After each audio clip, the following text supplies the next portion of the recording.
Hello, everyone. To prevent some viewers from not knowing what we are talking about, it is necessary to introduce the background. This is a game resource sold on the Unreal Engine marketplace. This resource has great flexibility, allowing you to freely customize your game levels.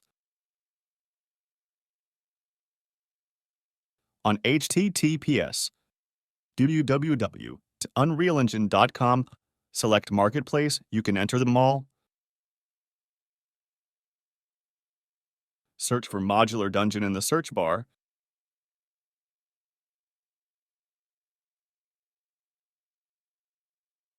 You can find our resource. There is a big 2 on it, which is the resource we are going to talk about in this video.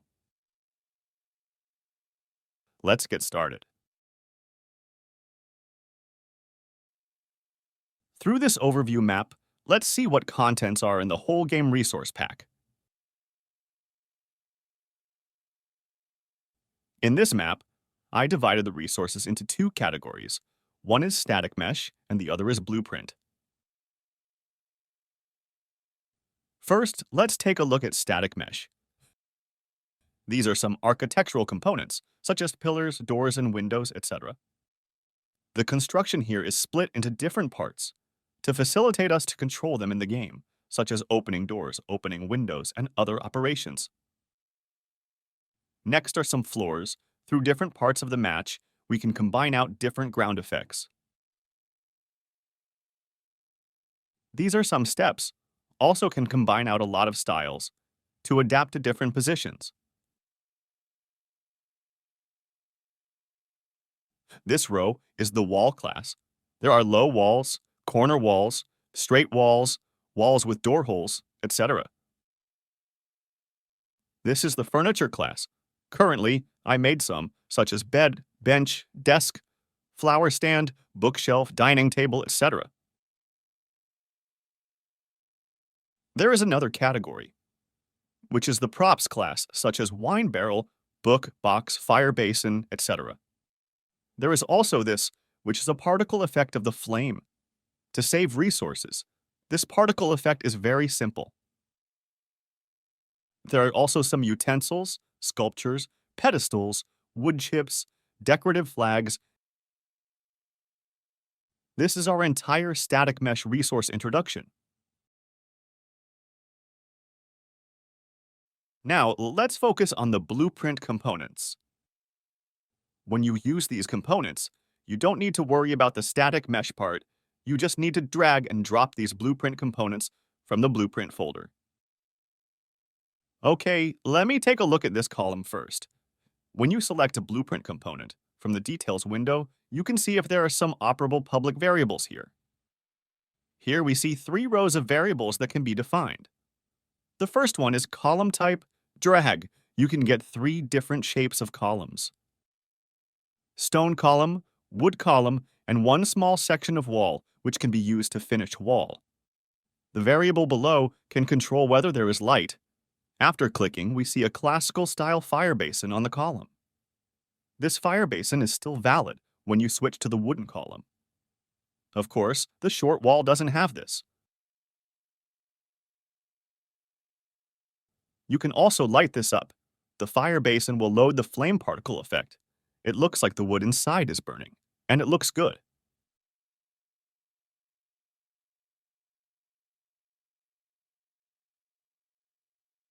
Of course, I suggest that we usually turn off the lighting effect, which can save some computer power. Next, let's take a look at this wall with a door. This door leaf can be opened, but I have not designed a public variable to control it. We can look at the blueprint. We are through another switch to control the door opening, which will be introduced later. There is a public variable here called higher fence. After selecting this box, you can see something on the top. Let's see what this is for. We borrow a component from here and build a big step.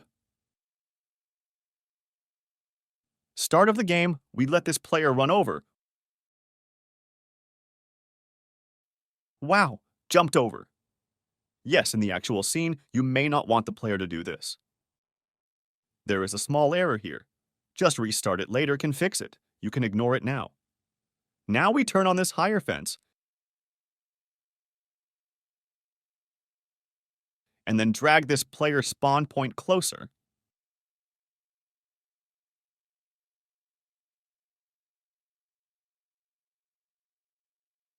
Now the player can't jump over, and the fence above is not visible during the game run. It will not affect the visual effect. So actually, all the wall components will have a higher fence.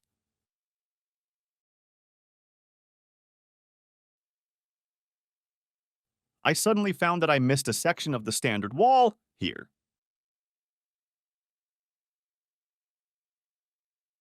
Now let's take a look at this wall with a bookshelf, and this wall with only a door frame. They are actually can be opened. This is a corner wall. You can control its chamfer way.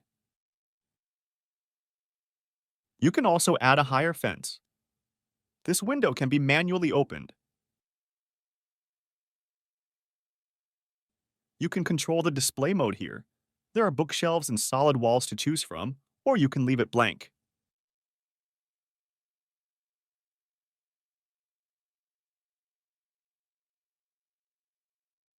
These are two sections of the low wall. Some variables can control whether there are pillars at both ends.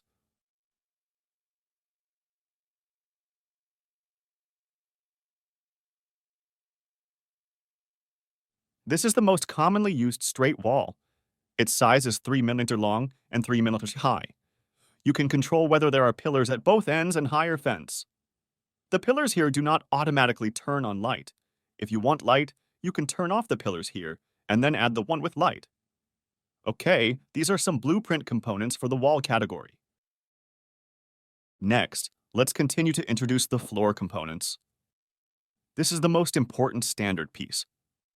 First, you can automatically wrap a circle of low walls around it. Some places you do not want to expose the black soil below, so you may need these low walls to wrap it. Look here, we can choose floor type. The default is ordinary brick. We can choose carpet style, then there is a red carpet.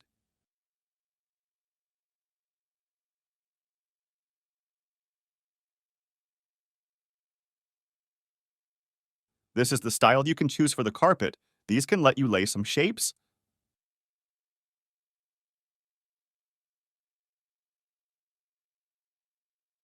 You can also choose to give the floor some damage. There are two forms of damage to choose from. We can also choose another style of floor tiles. Maybe you need it to distinguish the style of different rooms. There is also one called grid, to add some mechanisms to the ground or just add some mystery. The grid below is empty without soil. You can see through it to the next layer. You can also choose this circle style. You can use it to add some decorations or use it as a spawn point or endpoint indication. This corner material, which can form a circular terrain, is also very useful. You can also add some low walls and short pillars as decoration.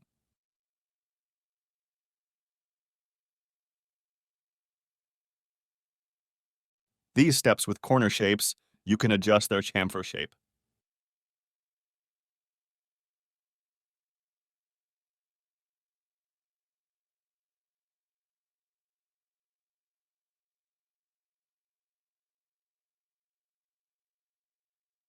Right angle to round corner, very interesting, right?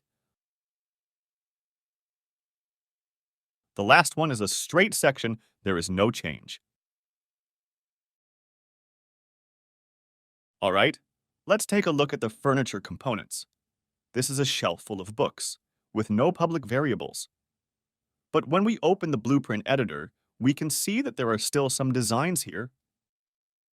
The blueprint program inside actually defines some random variables, so that every time we place this bookshelf, the books on it will have a more random placement. When you drag and drop a new component, or just rotate or move them, the books will have some position changes.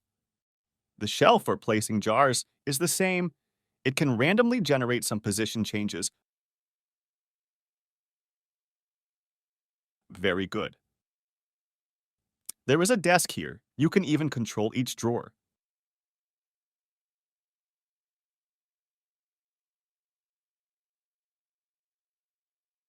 This is a fire basin, flower stand, nothing special. Maybe later you can add some plants to it. There is also a bed, nothing special at the moment. This is a statue, maybe later I will launch some other themes. Table and chair combination, a simple prop. Wine barrel, also some simple decorations. Some broken wood, also as some decorations. You can place these woods against the wall.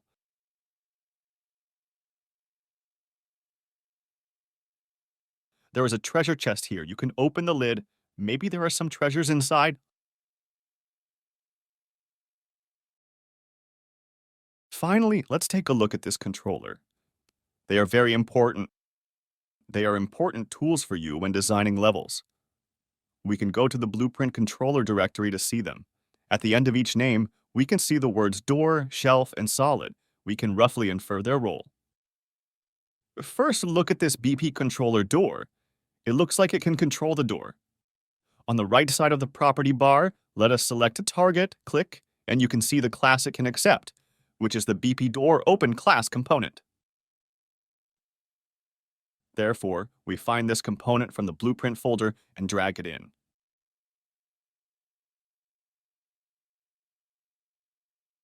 Put the player spawn point closer.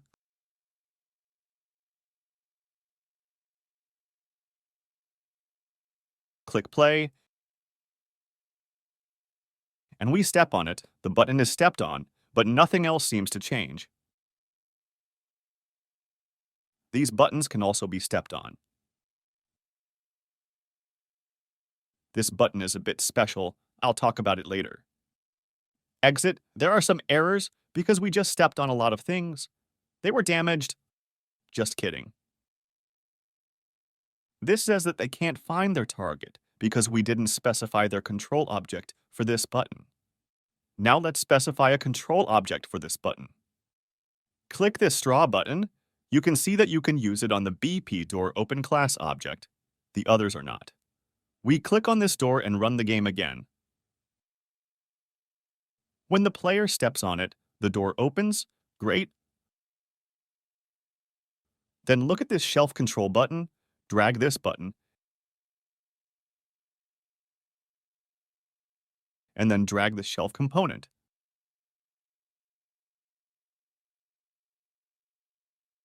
Use a straw. See again, we can only specify a specific type of control object. For the button controller, run the game, step on it, and the shelf drops, revealing the door hole. Yes, this is a dark room door. There is also this solid button, which is also a dark room door.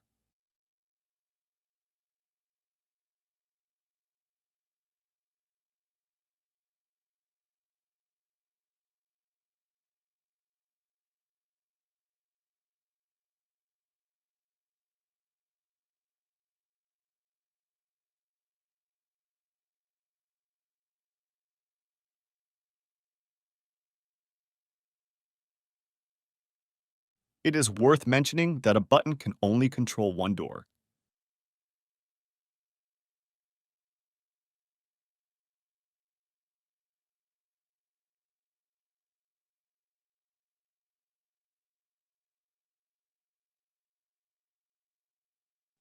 There is also this rotator button, which can control this component. This component is specially designed for one of the levels. You can define your components and design other ways of controlling buttons.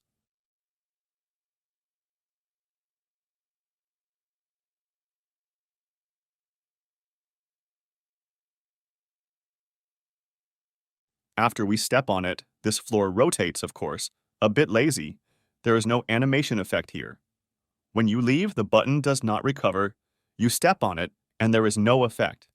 Waited for a wheel, and the floor reset. I step on it again, and the floor rotates again. This design is to increase some difficulty to get out of the maze. In our demo level of the third level, if you are interested, go challenge it. Finally, Look at our end button. Step on it, the player can jump to another level.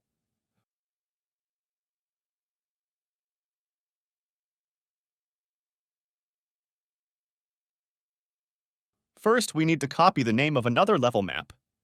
In the button properties, paste the target level name.